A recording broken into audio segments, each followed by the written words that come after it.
सुदामा जी जो हैं कुछ दिन तक रुके, जब चलने लगे भगवान ने कहा हम सबको आशीर्वाद तो दे दो। आशीर्वाद देने की बात कही तो सारी पत्नियां लाइन में लग गईं। सुदामा जी जो है सबको आशीर्वाद देने लगे।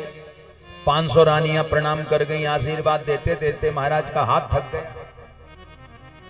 भैया कितना भी बड़ा कोई पहलवान हो उसको कहो 500 बार नॉन स्टॉप ऐसे करे लगातार, हाथ थक ही जाएगा। सुदामा जी बोले भैया अब आशीर्वाद के लिए भी पड़ोसन आ गई। भगवान बोले ये पड़ोसन नहीं सब अपनी है। सुदामा बोले भैया तेरी अपनी को मतलब हम अभी तक ना समझे, नेक्स्ट साफ साफ समझा दे। तब जो है भगवान ने कहा ये सब हमारी पत्नियां हैं। अरे वाह कन्हैया पर हैं कितनी? बोले 16,108 हैं। वाह वाह लाला तेरी लीला तो अपरंपार है। पर भैया इन सबको आशीर्वाद दूंगा तो 2-4 दिन तो आशीर्वाद में निकल जाएंगे और मुझे घर भी पहुंचना है। अब एक काम कर कन्हैया इन सबकी तरफ से तू हमें प्रणाम कर ले, हम तो ये आशीर्वाद दे देते हैं। और जैसे ही भगवान ने प्रणाम किया तो पत्नियों का आशीर्वाद भगवान को दे दिया श्री सुदामा जी ने कि चिर सौभाग्यवती भव, ऐसा आशीर्वाद दिया। वो आशीर्वाद मिला। अब जो है सुदामा जी चले और मन ही मन सोचते जा रहे हैं रास्ते में, क्वाहम दरिद्र पापियान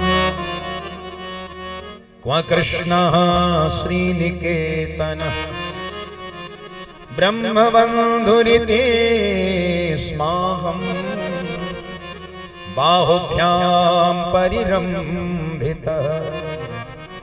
मैं कितना दरिद्र हूं, कितना गरीब हूं, पापी हूं, लेकिन मेरे श्री कृष्ण कितने कृपालु हैं कि उन्होंने अपने बगल में बिठा करके मुझे सम्मान दिया।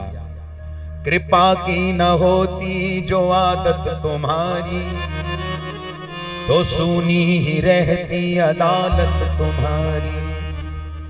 गरीबों के दिल में जगह तुम न पाते तो किस दिल में होती हिफाजत तुम्हारी। न हम होते मुलजिम न तुम होते हाकिम, न हम होते मुलजिम न तुम होते हाकिम, तो किस घर में होती इबादत तुम्हारी। ऐसे कृपालु भगवान का गुणानुवाद गाते हुए जब अपनी नगरी में सुदामा जी पधारे, सुदामा मंदिर देख डरे,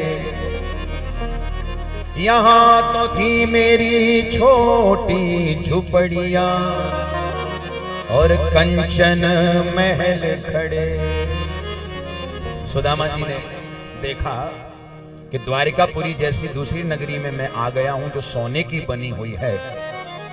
सुदामा ने एक सैनिक को बुला के कहा कि भैया मैं कौन सी नगरी में आ गया हूं? सैनिक बोला सरकार इसका नाम है सुदामापुरी। तो सुदामा जी बोले सुदामा तो मेरा नाम, पर मेरी नगरी तो जो है स्वप्न में भी नहीं बन सकती, इतना गरीब हूं।